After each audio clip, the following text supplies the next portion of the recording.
What if I told you that 85% of the universe is made up of something we can't see, touch, or even detect directly? It sounds like something out of a science fiction movie, but it's actually a pretty well-established fact in the world of physics. This mysterious substance is known as dark matter, and it's been puzzling scientists for decades. So what exactly is dark matter, and why is it so hard to find?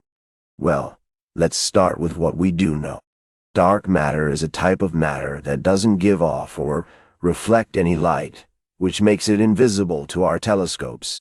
It's not just that it's really far away or really small, it's that it doesn't interact with light in any way, so we can't see it.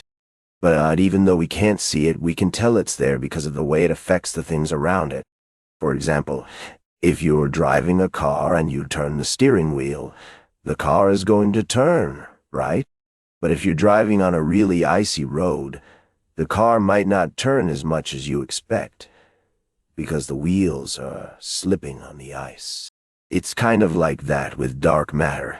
We can't see it, but we can tell it's there because of the way it's affecting the motion of stars and galaxies. One of the main reasons we know dark matter exists is because of the way galaxies rotate. If you look at a galaxy, like our own Milky Way, you'll see that it's made up of hundreds of billions of stars, all orbiting around the center. The stars that are closer to the center are moving really fast, while the ones that are farther away are moving slower. That makes sense, because the stars that are closer to the center are feeling a stronger gravitational pull. But here's the thing. If you look at the way the stars are moving, you can tell that there's not enough visible matter in the galaxy to account for the gravity that's holding it together. It's like there's an invisible hand reaching out and pulling the stars towards the center. And that's where dark matter comes in. It's the invisible matter that's providing the extra gravity. Now, you might be wondering, if dark matter is invisible, how do we even know it's there? Well, it's not just the rotation of galaxies that gives it away. We can also see the effects of dark matter on the large-scale structure of the universe. If you look at the universe as a whole, you'll see that it's made up of huge galaxy clusters, which are all held together by gravity. But if you look at the way these clusters are moving, you can tell that there's not enough visible matter to account for the gravity that's holding them together. It's like there's a huge invisible web of dark matter that's stretching across the universe, holding everything together. So if dark matter is so important, why is it so hard to find? Well, the problem is that dark matter is really good at hiding. It doesn't give off any light, so we can't see it with our telescopes. And it doesn't interact with normal matter in any way, so we can't detect it directly. But scientists are a pretty clever bunch, and they've come up with some pretty creative ways to try and detect dark matter. One of the most promising methods is to use something called a particle detector. These detectors are designed to pick up the tiny signals that dark matter particles might give off as they interact with normal matter. It's a bit like trying to hear a whisper in a crowded room. You have to be really quiet and listen carefully to pick up the signal. Another way that scientists are trying to detect dark matter is by looking for its effects on the cosmic microwave background radiation. This is the leftover heat from the Big Bang, and it's a really important tool for understanding the universe. By studying the tiny fluctuations in the cosmic microwave background, scientists can learn more about the distribution of matter and energy in the universe. And if they're lucky, they might even be able to spot the signature of dark matter. It's a bit like looking for a faint fingerprint on a window. You have to look really closely to see it, but if you do, it can tell you a lot about what's been going on. As scientists continue to search for dark matter, they're also learning more about the universe as a whole. They're studying the way that galaxies form and evolve, and the role that dark matter plays in that process. They're also looking at the way that dark matter affects the distribution of stars and gas within galaxies.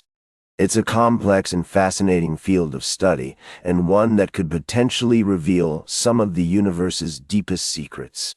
And as we continue to explore the universe, we may finally uncover the truth about dark matter and what it means for our understanding of the cosmos. To be continued. So let's dive right back into the search for dark matter and explore some of the latest discoveries that are helping us better understand this mysterious substance.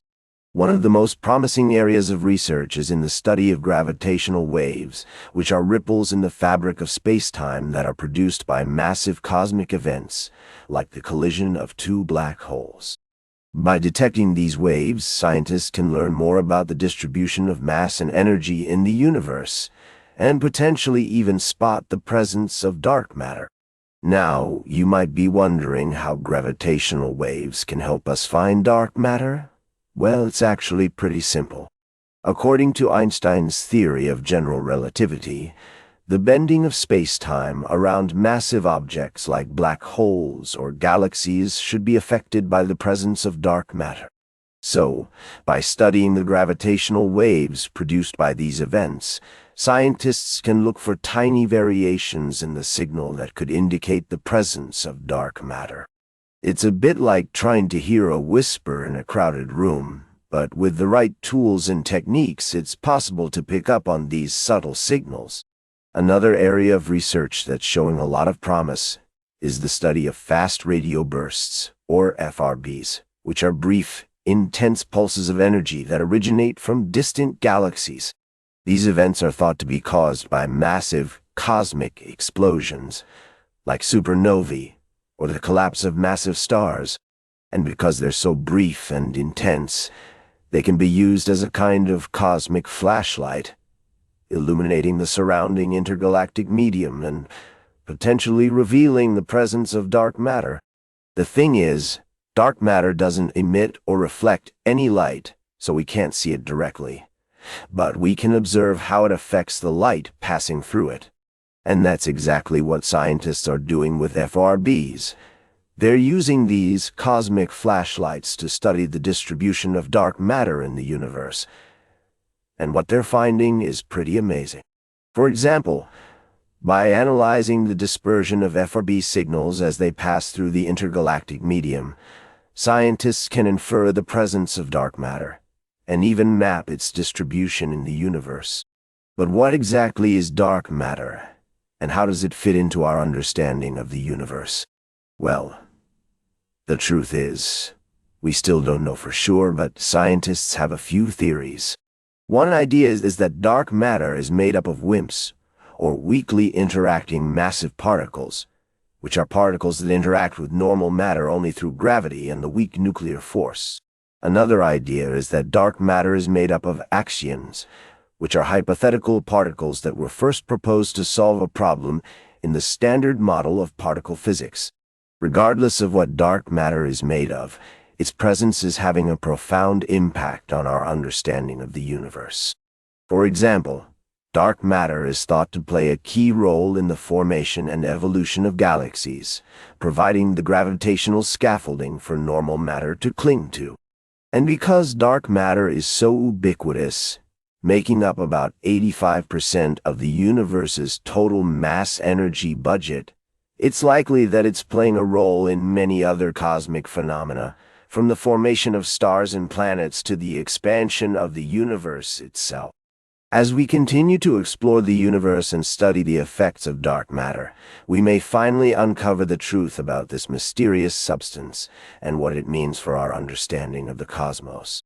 And that's exactly what we'll be exploring in our next series of videos, where we'll be diving into the latest discoveries in cosmology and astrophysics.